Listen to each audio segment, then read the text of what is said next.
Democratic presidential contender Barack Obama formally announced the members of his senior working group on national security yesterday. For this group of seasoned politicians, few fronts will be as pressing as the Taliban's continued presence in Afghanistan. Senior editor Paul Jay asks senior news analyst Aijaz Ahmad just how far Obama will go to secure the U.S. position in Afghanistan. Welcome back for the next part of our interview with Aijaz Ahmad on the Afghan-Pakistan situation and what next for the United States. Senator Obama, potentially the next president of the United States, has talked about 30 or 40,000 more troops in Afghanistan, a major boost in the war on the border, and has said any actionable intelligence could result in a direct U.S. attack inside Pakistan territory. We've already seen this being implemented anyway by the current administration.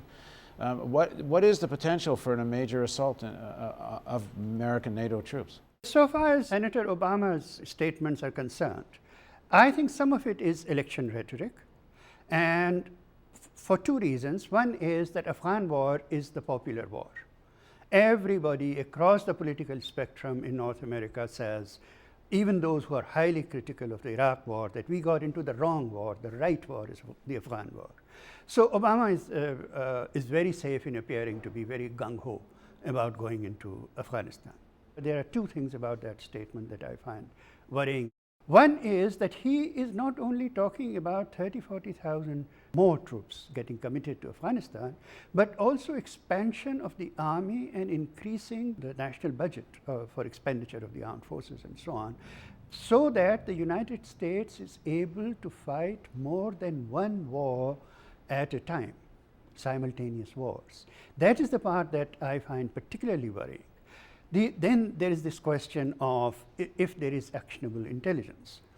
For the first time, the United States bombed Pakistan's own military base. That bombing, I think, is also related to a very interesting and very important study that has just come out of the Rand Corporation, which argues at great length over some 176 pages that the Pakistani intelligence services and military services are not only training the Taliban, but also sometimes fighting alongside them.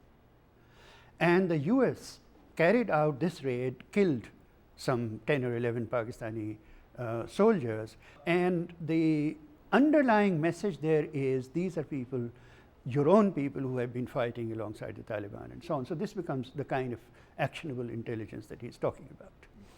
This war cannot be won through bombings. The terrain in Afghanistan-Pakistan border region is such that you can bomb as much as you like, but the guerrilla warfare can carry on because you don't have a static number that is fighting. It's not about 1,000 people, 2,000 people.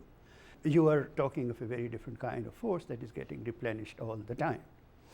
And that is where Obama and others have to make a decision. Are you going to commit 200,000 troops? How many more troops will you need? Would he be willing to make that kind of commitment? We are yet to see. So in the next part of our interview, what I'd suggest is you do a public letter to Barack Obama. And what do you think should be U.S. policy in Afghanistan? Please join us for the next part of our interview with Aijaz Ahmad.